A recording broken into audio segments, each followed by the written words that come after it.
شہر محبت جہاں مصطفیٰ ہے، وہیں گھر بنانے کو دل چاہتا ہے۔ وہ شہر محبت جہاں مصطفیٰ ہے، وہیں گھر بنانے کو دل چاہتا ہے۔ وہ سونے سے کنکر، وہ چاندی سی مٹی، وہ سونے سے کنکر، وہ چاندی سی مٹی، نظر میں بسانے کو دل چاہتا ہے۔ وہ شہر محبت جہاں مصطفیٰ ہے، وہیں گھر بنانے کو دل چاہتا ہے۔ جہاد محبت کی آواز گونجی، کہا حنظلہ نے یہ دلہن سے اپنی۔ جہاد محبت کی آواز گونجی، کہا حنظلہ نے یہ دلہن سے اپنی۔ اجازت اگر دو تو جام شہادت، اجازت اگر دو تو جام شہادت، لبوں سے لگانے کو دل چاہتا ہے۔ وہ شہر محبت جہاں مصطفیٰ ہے، وہیں گھر بنانے کو دل چاہتا ہے۔ جو پوچھا نبی نے کہ کچھ گھر بھی چھوڑا، تو صدیق اکبر کے ہونٹوں پہ آیا۔ جو پوچھا نبی نے کہ کچھ گھر بھی چھوڑا، تو صدیق اکبر کے ہونٹوں پہ آیا۔ وہاں مال و دولت کی کیا ہے ضرورت، وہاں مال و دولت کی کیا ہے ضرورت، جہاں دل لٹانے کو دل چاہتا ہے۔ وہ شہر محبت جہاں مصطفیٰ ہے، وہیں گھر بنانے کو دل چاہتا ہے۔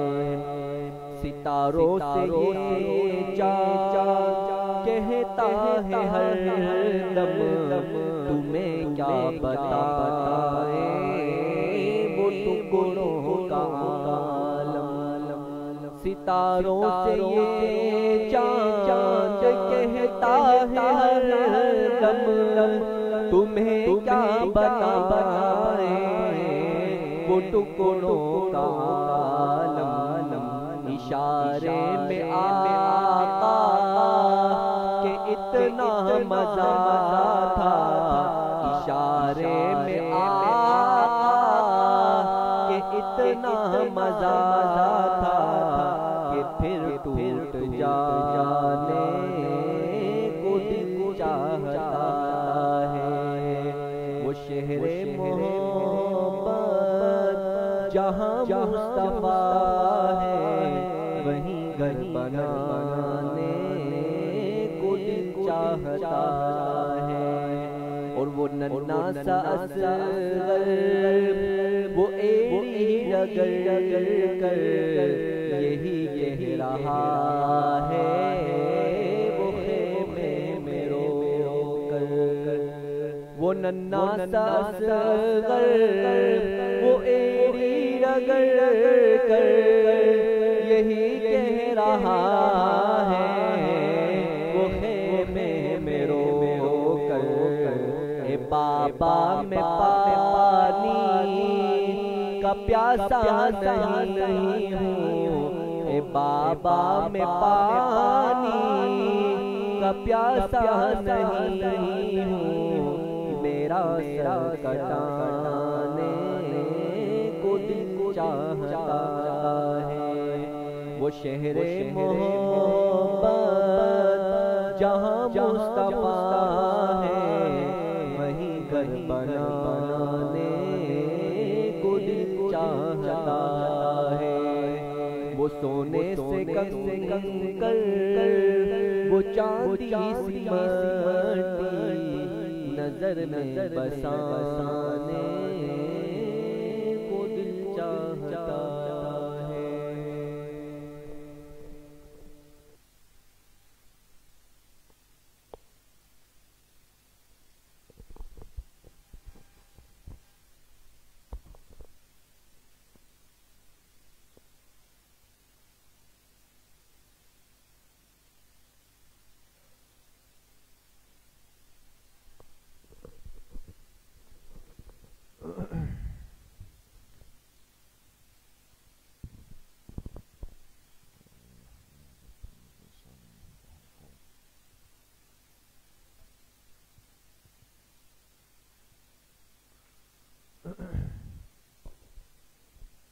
بسم اللہ الرحمن الرحیم، الحمد للہ وکفا وسلام علی عبادہ الذین اصطفى، خصوصاً علی سید الرسل وخاتم الانبیاء وعلی آلہ واصحابہ الاتقیاء، اما بعد فاعوذ باللہ من الشیطان الرجیم، بسم اللہ الرحمن الرحیم، ان اول بیت وضع للناس للذی ببکة مبارکا وہدى للعالمین، فیہ آیات بینات مقام ابراہیم، وقال رسول اللہ صلی اللہ علیہ وسلم من حج فلم يرفث ولم يفسق رجع كيوم ولدته امه، صدق اللہ وصدق رسولہ النبی الکریم، یا رب صل وسلم دائما ابدا علی حبیبک خیر الخلق کلہم۔ تمام احباب ایک مرتبہ محبت سے درود شریف پڑھ لیں۔ اللہم صل علی محمد وعلی آل محمد کما صلیت علی ابراہیم وعلی آل ابراہیم انک حمید مجید، اللہم بارک علی محمد وعلی آل محمد کما بارکت علی ابراہیم وعلی آل ابراہیم انک حمید مجید۔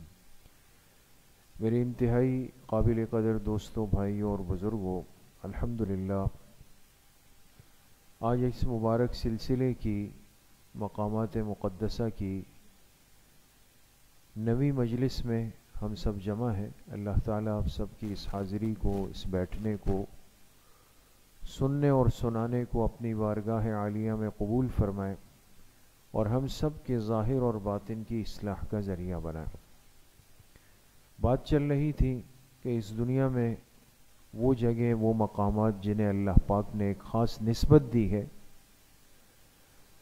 اور ایک صاحب ایمان جب ان جگہوں تک پہنچتا ہے یا ان کو دیکھتا ہے یا ان کی تاریخ اور واقعات اور فضائل کو سنتا ہے تو بلا شبہ اس کے ایمان کو ایک تازگی نصیب ہوتی ہے۔ ہم نے بات شروع کی حرمین الشریفین سے، جو اس دنیا کا سب سے پہلا مبارک اور مقدس مقام ہے۔ پھر اس میں مسجد حرام جو اللہ پاک کا گھر ہے، کعبۃ اللہ جس کو کہا جاتا ہے، اس سے متعلق بات شروع ہوئی، اور مسجد حرام کے اندر پھر ایسی متفرق مختلف جگہیں ہیں کہ جن کو اللہ پاک نے خاص نسبتیں عطا فرمائی ہیں۔ آج کی مجلس میں انشاءاللہ ہم اسی حوالے سے بات کریں گے۔ ابراہیم کی ایک خاص حیثیت ہے، ایک خاص فضیلت ہے۔ ان میں سے 8 سے متعلق بات ہو چکی ہے دوستو. حجر اسود، ملتزم، باب الکعبہ، مفتاح الکعبہ یعنی خانہ کعبہ کی چابی، مصلی جبرائیل، حتیم میزاب رحمت اور رکن یمانی. ان 8 سے متعلق ضروری باتیں آپ حضرات کے سامنے آ چکی ہے. آج کی مجلس میں انشاءاللہ ہم کس پہ بات کریں گے دوستو؟ مقام ابراہیم پر. جی، اب مقام ابراہیم کیا ہے؟ اس سے مراد وہ پتھر ہے جس پر حضرت ابراہیم علیہ السلام کے قدمین مبارک کے نشانات واضح طور پہ نقش ہے، اور آج بھی یہ پتھر مسجد حرام کے اندر موجود ہے. یہ اللہ پاک کی طرف سے ایک معجزہ ہے دوستو اس دنیا کے اندر، کہ ایک تو یہ پتھر آج تک محفوظ بھی ہے جو حضرت ابراہیم علیہ السلام کے قدموں سے متعلق ایک نسبت رکھتا ہے. کعبۃ اللہ کے صحن کے اندر موجود ہے جہاں سے طواف کرنے والے گزرتے ہیں، اور بیچ میں یہ آتا ہے. تو یہ شیشے اور چاندی کے اس خول میں اس وقت بند ہے، اور جب انسان اس کے قریب ہوتا ہے تو اندر یہ پتھر واضح طور پہ نظر بھی آتا ہے. ابھی انشاءاللہ آپ کے سامنے آ بھی جائے گا. جی، یہ دیکھیں دوستو. جی، دوسری بات، مقام ابراہیم کا تذکرہ قرآن اور حدیث میں. جی، اللہ رب العزت نے مقام ابراہیم کا تذکرہ قرآن کریم میں بڑے اہتمام سے فرمایا ہے. اس کا وجود در حقیقت حضرت ابراہیم خلیل اللہ علیہ السلام کا ایک زندہ اور جاوید معجزہ ہے. قرآن کریم میں ہے فیہ آیاتم بیناتم مقام ابراہیم، سورہ آل عمران میں. کیا مطلب؟ حرم مکی میں کافی واضح نشانیاں ہیں جیسے کہ مقام ابراہیم بھی. یہ اللہ کی قدرت کی ایک نشانی ہے دوستو. اور حدیث پاک میں ہے آپ علیہ السلام نے فرمایا کہ حجر اسود اور مقام ابراہیم جنت کے یاقوتوں میں سے 2 یاقوت ہیں. یاقوت ایک قیمتی پتھر ہوتا ہے نا دوستو. جنت کے یاقوتوں میں سے 2 یاقوت ہے. اللہ تعالی نے ان کی روشنی کو بند کر دیا، ورنہ یہ مشرق سے مغرب تک ہر چیز کو منور کر دیتے. اگر اس کی روشنی کھلی ہوئی ہوتی تو اس کی چمک بڑی عجیب ہوتی، لیکن اللہ نے اس کی روشنی کو ماند کر دیا ہے، مدھم کر دیا ہے. جی، یہ آپ دیکھ سکتے ہیں دوستو، یہ بالکل خانہ کعبہ کے قریب یہ مقام ابراہیم کا پتھر ہے. جی جی، قدرت خداوندی کا عجیب کرشمہ. جی، اللہ تعالیٰ کی قدرت کا کرشمہ دیکھیں کہ یہ در حقیقت ایک سنگ خار یعنی سخت پتھر ہے. دیکھیں نا، سخت پتھر جب ہوتا ہے اس پہ انسان جب کھڑا ہوتا ہے تو کہاں انسان کے پیر اندر دھستے ہیں؟ نہیں ہو سکتا نا، سخت پتھر ہے. لیکن حضرت ابراہیم علیہ السلام کے قدموں کے لیے اتنا نرم ہوا کہ آپ کے پاؤں ٹخنوں تک پتھر میں گڑ گئے تھے، اور آپ کے پیر مبارک کے نشان اس پر ہمیشہ کے لیے نقش ہو گئے. جی، یہ آپ دیکھ سکتے ہیں دوستو. یہ بالکل اندر سے اس پتھر کے اندر آپ اندازہ لگائیں، اس طرح واضح طور پہ حضرت ابراہیم علیہ السلام کے قدمین کے پاؤں مبارک کے نشانات کیا ہیں دوستو؟ یہ نقش ہو گئے. جی، یہ دیکھیں دوستو. جی، یہ بالکل اس کا تلوہ ہے، یعنی جو پیر مبارک ہیں وہ یہ اسی میں سے ہے. بات سمجھ گئے؟ اس لیے حدیث کے اندر ایک بڑا عجیب واقعہ بھی آتا ہے، آپ حضرات نے سنا ہوگا کہ ایک مرتبہ ایک کاہن مکہ مکرمہ آیا. کاہن جانتے ہیں دوستو؟ جو نجومی ہوتے تھے اس زمانے میں، اور عرب لوگ ان کی باتوں کا بڑا اعتبار کرتے تھے. ایک کاہن مکہ مکرمہ آیا، اور جب آیا تو اس وقت حضور علیہ السلام اپنے دادا حضرت عبد المطلب کے ساتھ اس تخت پر بیٹھے ہوئے تھے جو تخت خانہ کعبہ کے ساتھ لگا ہوتا تھا، اور اس تخت پر سوائے عبد المطلب کے کوئی اور نہیں بیٹھ سکتا تھا. لیکن یہ مقام اور یہ خصوصیت ہمارے محبوب پیغمبر جناب رسول اللہ صلی اللہ علیہ وسلم کو حاصل تھی کہ آپ اپنے دادا کے ساتھ جا کر اسی درخت پر بیٹھتے تھے اور کوئی نہیں بیٹھ سکتا تھا. تو ایک دفعہ آپ علیہ السلام بیٹھے ہوئے تھے اور آپ کے پیر مبارک ایسے سامنے کی طرف تھے جیسے بچے بیٹھتے ہیں نا, پیر سیدھے تھے. اور وہ کاہن آیا, اور وہ کاہن جب آیا اس نے جا کر مقام ابراہیم کے پتھر کے اس حصے کو دیکھا, پھر آ کر آپ علیہ السلام کے پیروں کی طرف دیکھتا تھا. پیر کے جو تلوے تھے نا, ان کا نسب آپس میں ایک ہے, اس لیے کہ حضور علیہ الصلوۃ والسلام بھی ملت ابراہیمی پر تھے دوست. جی جی, اس پتھر کا مقصد کیا تھا اور اس کی جگہ, یہ پتھر آج جس جگہ پر ہے دوستو, شروع سے اس جگہ پر نہیں تھا. پہلے کہاں تھا, اب کہاں پر ہے, یہ دونوں باتیں. اس مقام ابراہیم کے پتھر کی جو خصوصیات ہے وہ عالم انسان کو ورطہ حیرت میں ڈال دیتی ہے. چنانچہ اصل مقصد اس پتھر کا تو یہ تھا کہ حضرت ابراہیم علیہ السلام تعمیر بیت اللہ میں اونچائی پر کام کرنے کے لیے اس پر پیر رکھتے تھے. جیسے انسان جب اونچا کام کرتا ہے, کوئی سٹول کوئی سیڑھی رکھ دے گا, تو اس پتھر پہ پیر رکھتے. لیکن حکم الہی سے یہ پتھر خود بخود اوپر نیچے ہوتا تھا. یعنی جب اوپر کام ہوتا تو پتھر اوپر ہو جاتا, جب نیچے ہوتا تو نیچے ہو جاتا اور آگے بڑھتا, اور اگر آگے دیوار کی طرف جانا ہے تو اس کی طرف بڑھ جاتا, جس سے تعمیر میں آسانی ہوتی. آج دوستو دنیا کہتی ہے کہ ہم نے لفٹ اور یہ چیزیں بنا کر بہت بڑی ایجاد کی ہے, جبکہ خانہ کعبہ کے اندر ایک ایسا پتھر موجود ہے کہ جس پہ ہزاروں سال پہلے اللہ کے خلیل علیہ الصلوۃ والسلام کے پیر مبارک تھے, اور وہ اللہ کے حکم سے خودکار لفٹ کا کام کر رہا تھا, اوپر نیچے ہو رہا تھا. تعمیر سے فراغت کے بعد اس پتھر کو, اب غور سے سنیے گا دوستو, کعبہ شریف کے متصل باب کعبہ سے حجر اسود کی جانب رکھ دیا گیا. شروع میں یہ پتھر بالکل حجر اسود کے قریب رکھا گیا. بعد میں حضور علیہ الصلوۃ والسلام نے خود یا حضرت عمر رضی اللہ عنہ نے اپنے دور خلافت میں اس کو موجودہ جگہ نصب فرمایا, جو کعبہ شریف کے دروازے کے سامنے 11 میٹر کے فاصلے پر جلوہ نما ہے. اب فاصلہ ہے نا, آپ نے دیکھا ہوگا, ابھی فاصلہ ہے, دیکھیں ابھی. جی, یہ دیکھیں دوستو, اب یہ خانہ کعبہ کا دروازہ ہے, پہلے یہ بالکل اس کے ساتھ تھا, پھر اس کو یہ فاصلہ دیا گیا اور اس کے بیچ میں 11 میٹر کا فاصلہ ہے. جی, یہ دیکھیں دوستو, آپ کو واضح طور پہ نظر آئے گا. پہلے یہ بالکل حجر اسود کے پاس تھا, پھر اس کو یہاں سے یہاں لایا گیا.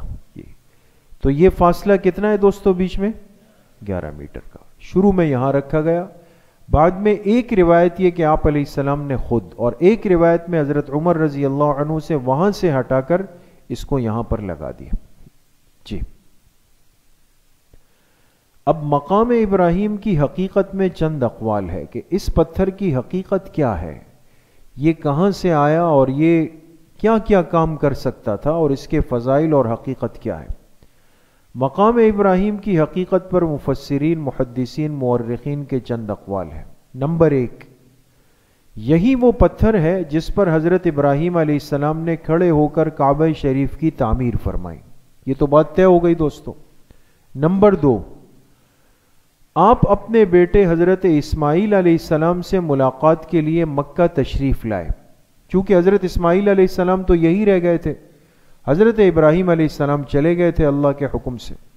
تو جیسے ہوتا ہے کہ والدین کبھی بچوں سے ملنے کے لیے ان کے گھر جاتے ہیں, تو حضرت اسماعیل علیہ السلام سے ملاقات کے لیے جب آئے تو وہ گھر پر نہیں تھے. ان کی اہلیہ حضرت عمارہ نے اپنے سسر کی, سسر سے مراد حضرت ابراہیم علیہ السلام, ان کی بے حد تعظیم و تکریم کی. پھر ایک پتھر لائی جس پر آپ نے دایاں پاؤں رکھا, اور آپ کی بہو حضرت عمارہ نے حضرت اتارا گیا تھا. تو بڑی ایک تاریخ اور برکت اور فضیلت اپنے اندر رکھتا ہے. جی, یہ دیکھیں دوستو. جی, حضرت عمر رضی اللہ عنہ کی اس مقام سے متعلق ایک خواہش. حضرت عمر رضی اللہ تعالی عنہ آپ جانتے ہیں کہ جلیل القدر, بڑے درجے کے صحابی ہیں اور اس امت کے کس نمبر کے خلیفہ ہیں؟ دوسرے نمبر کے خلیفہ ہیں۔ اللہ پاک نے آپ کو ایک بڑی ایمانی جرأت اور غیرت سے نوازا تھا، اور ابھی جیسے بات آئے گی خود فرماتے ہیں کہ بعض باتیں ایسی ہوتی کہ میں آپ علیہ الصلاۃ والسلام کو بطور مشورے کے عرض کرتا، لیکن اللہ اسی کی موافقت کے مطابق وحی کو اتار دیتے تھے، اللہ کو اتنی پسند آتی۔ تو اس مقام ابراہیم پر ایک مرتبہ حضرت عمر رضی اللہ عنہ آئے اور انہوں نے اپنی ایک خواہش ظاہر کی۔ دیکھیں، حضرت عمر رضی اللہ عنہ وہ شخصیت ہے کہ جن کی بعض آراء اللہ کو اتنی محبوب ہوئی کہ وحی کے ذریعے اس کی موافقت فرمائی۔ ان میں سے ایک رائے اور خواہش مقام ابراہیم کو مصلی یعنی نماز کی جگہ بنانے کی بھی تھی۔ حضرت جابر رضی اللہ عنہ سے روایت ہے کہ حجۃ الوداع کے موقع پر آپ علیہ الصلاۃ والسلام نے جب طواف فرمایا اور مقام ابراہیم کے پاس تشریف لائے تو حضرت عمر رضی اللہ عنہ نے عرض کیا کہ یا رسول اللہ صلی اللہ علیہ وسلم، کیا یہی ہمارے باپ حضرت ابراہیم علیہ السلام کا مقام ہے، یہی جگہ ہے؟ تو آپ علیہ السلام نے فرمایا کہ جی ہاں، یہی وہ جگہ ہے۔ تو حضرت عمر نے عرض کی کیوں نہ ہم اسے نماز کی جگہ مقرر کر دیں، آگے ہم اس کو نماز کی جگہ مقرر کر دیں۔ کیا مطلب اس کا؟ یعنی طواف کے بعد جو 2 رکعتیں پڑھی جاتی ہے نا، طواف کے بعد وہ 2 رکعتیں ہم مقام ابراہیم کے پیچھے یا اس کے قریب پڑھیں۔ یہ ایک خواہش ظاہر کی، اللہ کی شان، اللہ نے وحی اتار دی، وَاتَّخِذُوا مِن مَّقَامِ إِبْرَاهِيمَ مُصَلًّى، کہ تم لوگ مقام ابراہیم کو اپنے لیے نماز کی جگہ بنا دو۔ چنانچہ بخاری شریف میں روایت ہے کہ آپ صلی اللہ علیہ وسلم نے طواف کے بعد مقام ابراہیم کے پیچھے کھڑے ہو کر 2 رکعت ادا فرمائیں۔ بات سمجھ گئے؟ اس لیے جو حضرات جاتے ہیں جب وہ طواف کے 7 چکر پورے کر لیتے ہیں اس کے بعد 2 رکعت پڑھنی ہوتی ہے، تو سب کی کوشش ہوتی ہے کہ یہ 2 رکعت کہاں پڑھی جائے؟ مقام ابراہیم کے دائیں بائیں یا پیچھے اس کے ہو کے پڑھی جائے۔ اور یہ بھی روایت میں کہ آپ نے ان 2 رکعتوں میں سورۃ الکافرون اور سورۃ الاخلاص پڑھی، لیکن یہ ایک اتفاقی صورت تھی، ضروری نہیں۔ یہ 2 صورتیں بھی انسان پڑھ سکتا ہے ان 2 رکعتوں میں، اور کوئی سی صورت بھی پڑھ سکتا ہے۔ جی یہ دیکھیں دوستو، یہ مقام ابراہیم ہے۔ کوشش یہ کی جائے کہ جب طواف ہو گیا تو اب اس کے پیچھے انسان 2 رکعت نفل پڑھے۔ آگے دیکھیں، اس سے واضح طور پہ سمجھ آئے گا۔ یہ مقام ابراہیم ہے نا دوستو، آپ طواف سے یہاں فارغ ہو کر یہاں آ جائیں گے، یہ جو نشانات ہم نے بنائے ہیں اس کے پیچھے انسان کہیں بھی آگے پیچھے یہاں سے آگے تک جا کر کے یہاں پر جو ہے وہ 2 رکعت، کبھی وہاں سے دھکا دے رہا ہے، بھئی کیوں کھڑے ہوئے؟ جی مجھے مقام ابراہیم کے پیچھے ہی پڑھنا ہے۔ تو یہ ایک تکلیف مالا یطاق ہے دوستو، بتکلف اپنے آپ کو بوجھ میں ڈالنا ہے۔ پورے حرم شریف میں جہاں بھی جگہ مل جائے انسان سہولت کے ساتھ پڑھ سکتا ہے۔ جی چھٹی بات، ایک بڑی تاریخی بات ہے کہ مقام ابراہیم پتھر کی گمشدگی اور پھر اس کی تنصیب۔ اس پتھر پہ ایک ایسا دور بھی آیا کہ یہ پتھر اس جگہ سے ہٹ گیا، گم ہو گیا، بڑی مشکل سے ملا، پھر کیسے لگایا گیا یہ ابھی آپ دیکھیں۔ جی دیکھیں دوستو، اس امت کے خلیفہ دوم حضرت عمر فاروق رضی اللہ عنہ کے دور خلافت میں سن 17 ہجری میں مکہ میں زبردست بارشیں ہوئی، جس سے تباہ کن سیلاب آیا اور کعبۃ اللہ میں پانی داخل ہوا۔ آپ جانتے ہیں یہ بات پہلے بھی آئی کہ خانہ کعبہ نشیب میں ہے دوستو، نیچے کی طرف ہے، دائیں بائیں سب پہاڑیاں ہے، اور ایسی صورت میں جب پانی اوپر سے آتا ہے تو بہت تیزی سے نیچے داخل ہوتا ہے۔ یہ سیلاب ام نحشل کے نام سے مشہور ہوا۔ کس نام سے؟ ام نحشل۔ یہ ایک عورت تھی اور کہتے ہیں اس سیلاب کے پانی میں یہ بیچاری بہہ کر کے اس کا انتقال ہوا، تو لوگوں میں مشہور ہوا کہ اس کو سیلاب ام نحشل کہتے تھے۔ سیلاب کا پانی اتنا بڑا کہ مقام ابراہیم کو بھی بہا کر لے گیا۔ اور مکہ کے کسی نشیبی علاقے میں جا کے گرا دیا. اب اتنے دنوں تک پانی کھڑا ہوا تھا، کسی کو اندازہ نہیں ہوا کیا ہوا. بڑی جد و جہد کے بعد اس کو تلاش کیا گیا، پتھر تو مل گیا مقام ابراہیم کا. اب ظاہر سی بات ہے کہ چونکہ اس کی ایک دینی تاریخی حیثیت تھی، اب جب اس کو نصب کرنے کا مرحلہ آیا نا کہ اس کو اپنی جگہ پر رکھا جائے، تو اب انسان 19-20 ہوتا ہے. کسی نے کہا جی یہاں پر، کسی نے کہا نہیں تھوڑا سا ادھر کر کے، کہا بھئی تھوڑا سا آگے کر کے. اب کیا کریں؟ تو حضرت عمر رضی اللہ عنہ اس وقت خود عمرے کے لیے مکہ آئے ہوئے تھے. انہوں نے سب کو جمع کر کے اعلان فرمایا کہ کسی کو مقام ابراہیم کی جگہ کا صحیح علم ہو تو ہمیں آگاہ کرے. کس نے یہ اعلان کیا؟ حضرت عمر رضی اللہ عنہ نے، کہ ہمیں بتائے اس کی صحیح جگہ. تو ایک صحابی تھے جن کا نام ہے مطلب ابن ابی وداعہ. مطلب ابن ابی وداعہ، انہوں نے کہا کہ مجھے اس کی صحیح جگہ کا علم ہے. اب سوال تو بنے گا کہ بھئی اتنے لوگوں کو صحیح حتمی نہیں پتا، آپ کو کیسے پتا ہے؟ تو انہوں نے کہا کہ میں نے ایک مضبوط رسی سے اس مخصوص جگہ کی مختلف مقامات سے پیمائش کر لی تھی. چنانچہ حجر اسود کی طرف سے بھی، حتیم کے دروازے سے بھی، اور چاہے زمزم سے، یعنی جو بیر زمزم کنواں ہے، اس کا فاصلہ میں نے خود ناپ لیا تھا، اور وہ رسی میرے گھر میں محفوظ ہے. تو میں نے پہلے سے، جیسے آج کل ہوتا ہے نا انچی ٹیپ لے کر کے ناپ لیتے ہیں، تو میں نے ایک رسی رکھی ہوئی تھی جس سے مجھے اندازہ ہے کہ یہ پتھر کہاں پر آئے گا. آپ اجازت دے تو میں جا کر وہ رسی گھر سے لے آؤں. یہ بات کس نے کی دوستو؟ مطلب ابن ابی وداعہ نے کی. اب حضرت عمر رضی اللہ عنہ کی سمجھداری دیکھیں. اب ہم ہوتے تو کیا کرتے دوستو؟ ان سے کیا کہتے جی کہ جاؤ رسی لے آؤ. لیکن انہوں نے فرمایا آپ میرے پاس بیٹھ جائیں، آپ میرے پاس بیٹھ جائیں. اور ایک ساتھی سے کہا کہ جا کر مطلب کے گھر والوں سے کہو کہ جو رسی ان کی ہے وہ دے دو. یعنی اتنا اطمینان کہ کوئی یہ کہے کہ شاید مطلب نے اس وقت جا کے کوئی رسی کاٹی ہوگی، بنایا ہوگا نا. یہ تسلی بھی کی اور ان سے کہا کہ کسی کو بھیج دیں. چنانچہ کسی کو بھیج کر کے رسی منگوائی گئی، اور ہر سمت سے ناپ کر اسی جگہ پر نصب کر لیا جہاں پر آج بھی محفوظ نصب ہے. یعنی آپ اس سے اندازہ لگائیں کہ صحابہ اکرام رضوان اللہ علیہم اجمعین نے اس امت کی ان مبارک اور مقدس چیزوں کی ایک ایک انچ کی احتیاط کی.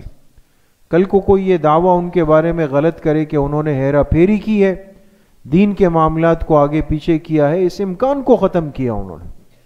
اتنی احتیاط کی. جی اب دیکھیں دوستو، یہ آپ کے سامنے حرم مکی ہے نا، اور یہ اوپر سے اس کی ایک تصویر ہے. یہ وہ کونا ہے جو کہ حجر اسود والا ہے. یہ جو جگہ ہے یہ مقام ابراہیم کا پتھر ہے.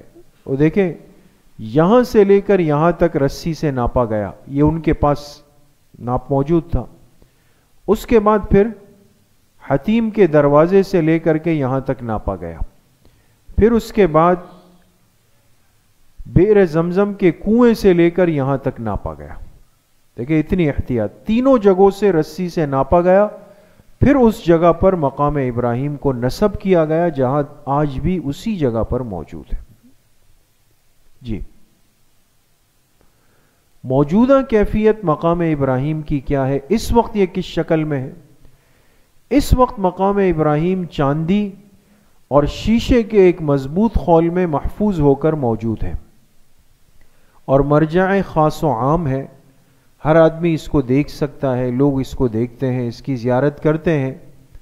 طواف کرنے والے اس کے قریب سے ہو کر جب گزرتے ہیں تو یہ بیچ میں آتا ہے نا، بیچ میں، یہ بیچ میں آتا ہے، انسان اس سے ہو کر کے گزر جاتا ہے. جی دیکھیں دوستو، یہ طواف کا عمل چل رہا ہے، اور آپ جب جا رہے ہوں گے تو بیچ میں یہ مقام ابراہیم کی یہ خول جو ہوگا یہ درمیان کے اندر آئے گا. جی یہ دیکھیں دوستو، جی یہ اس کی ایک صفائی کا عمل ہے. جی